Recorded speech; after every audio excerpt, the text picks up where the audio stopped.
வணக்கம். இப்போ நம்ம என்ன பார்க்க போகிறோம்னு பார்த்தீங்கன்னாக்கா, எக் ப்ளஸ் கறி, எக்கோட கறி சேர்ந்து பார்க்க போகிறோம்.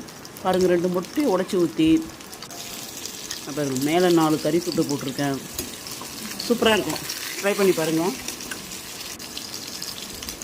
கறி துண்டு போட்டு அப்படி ஒரு திருப்பு, இப்படி ஒரு திருப்பு, 2 பரட்டி அப்படியே ஒரு சுற்றி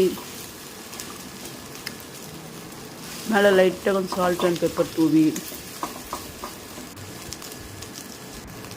பாருங்களா, கொஞ்ச நேரம் லைட்டாக வேக விட்டு, அடி பிடிக்காது ஏன்னா கறி போட்டிருக்கோம். மட்டன் கறி நல்லாயிருக்கும் பாருங்கள்.